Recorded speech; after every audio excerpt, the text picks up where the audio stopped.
First gear, second gear, third gear, let's go, third gear, like that, right. About, I would say, 30 seconds later, you can hear sirens in the background. Now I gotta ride or die.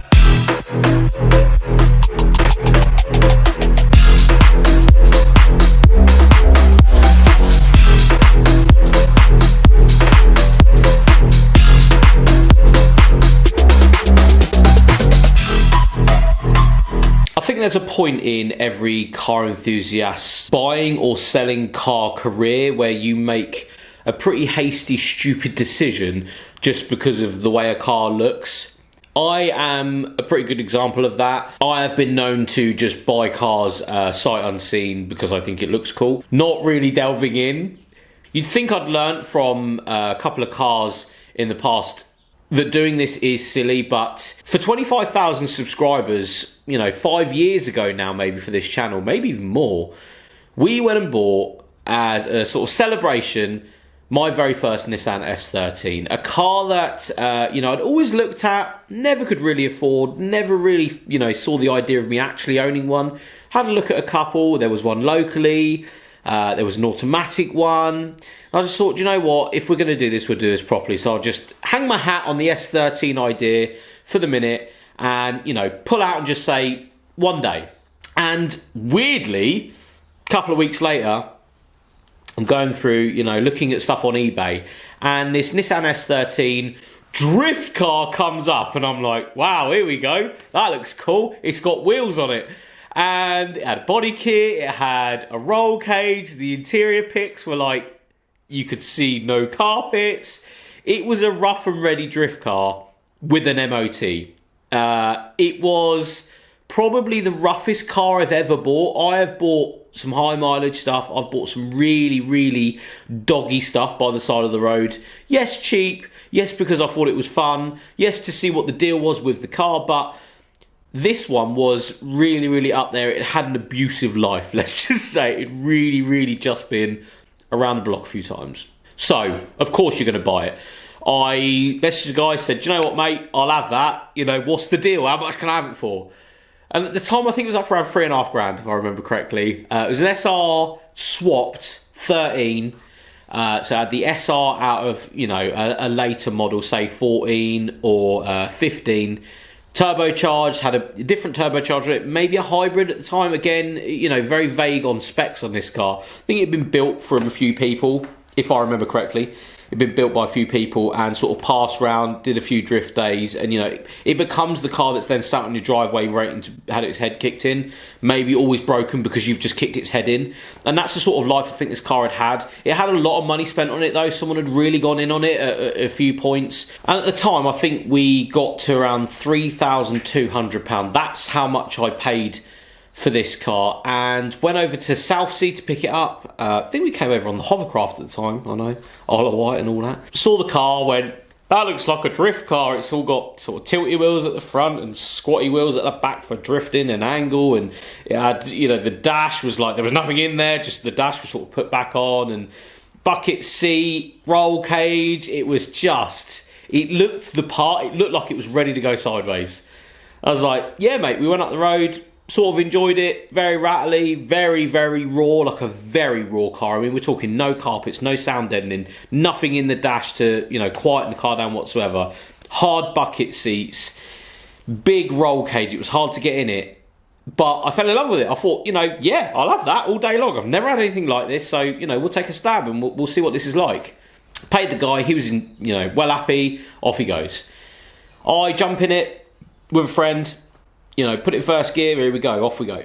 Get back to the ferry because, of course, Isle of Wight problem. We live on an island, you have to get a ferry over. And, get there, turn it off, happy as Larry. Look at it, takes pictures, well cool. Coolest car in the car park. Start it up, get on the boat, happy again, turn it off, all good. Hour passes, you're on the ferry, you're upstairs, you're having a laugh, you're telling people what you've bought, or anything that's happening like that. And we come back downstairs, it starts. Happy it started, put it into first gear, and I'm like, the clutch feels funny, that's odd. Didn't feel like that when we came on, but maybe it's just me, maybe Maybe it's just my idea of what I thought the clutch was like an hour ago isn't the same. So I thought, you know, we'll go home, it's fine. We come probably 5 minutes out of the ferry, and I am finding it genuinely hard to get this thing in gear. I'm finding it hard to push the clutch down and actually get it from any gear into any gear. I start thinking like the problem's already started. I've literally just bought this thing and already something doesn't feel right. Something feels odd. Not sure what it is. Hopefully it's something small, not mechanically like the gearbox on its way out, because it's been thrown around and forced into gear here and there. And I limp it. I limp it for the final sort of 10 minutes back to my house. When I got there, I could not get the vehicle out of gear. I had to throw it and pull it out of gear at revs to then, you know, coast up and actually stop this thing. And I was so annoyed that within the first sort of couple of miles, really, I'm talking like 5-10 miles, it had already produced its first problem. Now, yes, I'm going to be the first one to admit I didn't look at it properly. I thought it was cool. I was just like, yep, take my money, I'll have it. Really stupid. But you know, these things are going to arise when you do stuff like that. If you don't, you know, go and actually assess a car properly before you pay for it and go and actually drive it for longer than 5 seconds, you'll understand what's actually wrong with it. And we got it back, got a couple of mates around and said, you know what? I bought this, it's the coolest thing. Yes, it needs this and that, but what a raw experience, what a thing to have. But it doesn't go into gear, something's not right. We jack it up, we look underneath.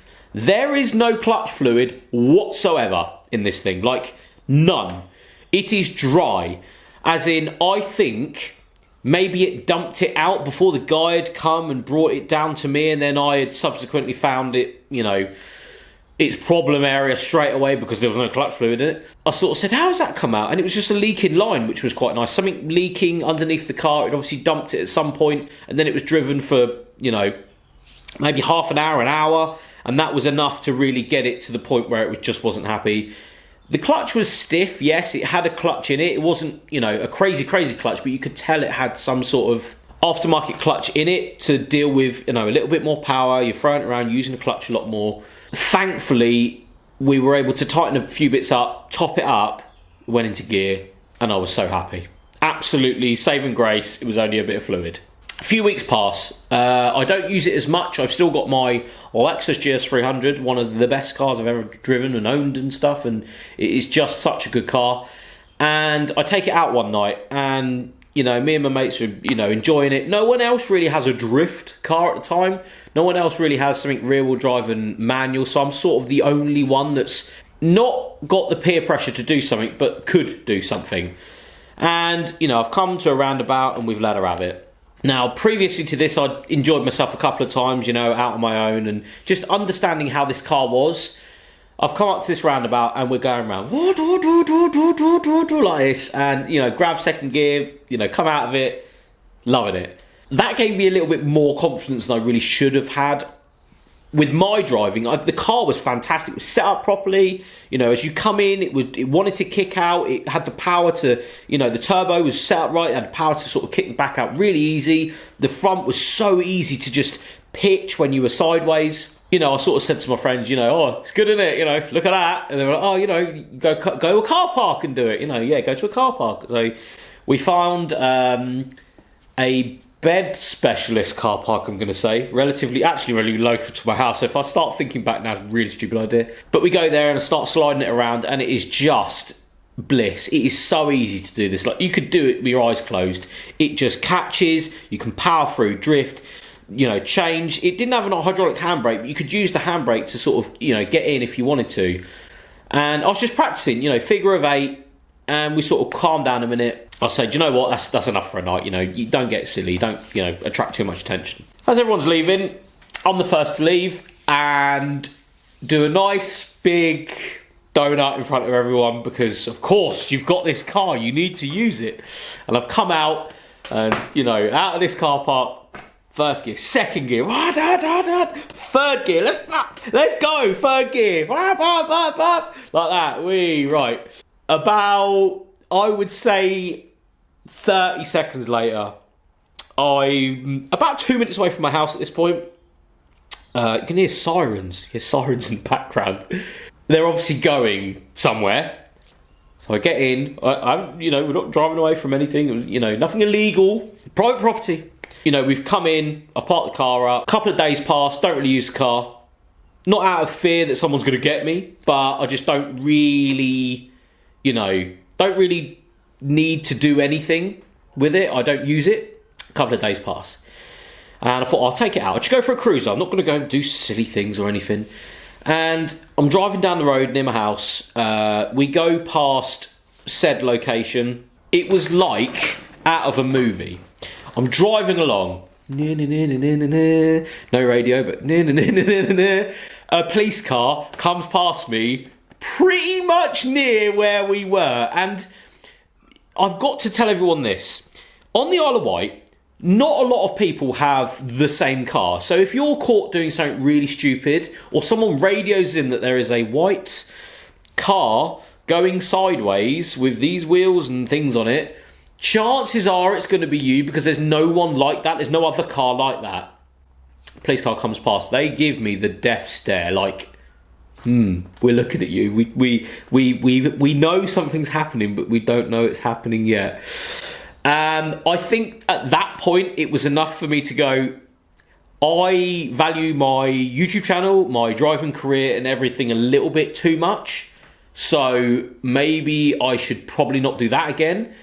And that's what I did. I sort of went, I enjoyed it in some other places, not silly places. It was always on property, nothing, crazy. But that was sort of like the deciding factor. And then after that, the car just became, it just stuck out like a sore thumb. And there was no way you were getting away with street drifting, especially on the Isle of Wight, down here. It will not happen. There is not enough space. There is not enough roundabouts. There is too many police officers.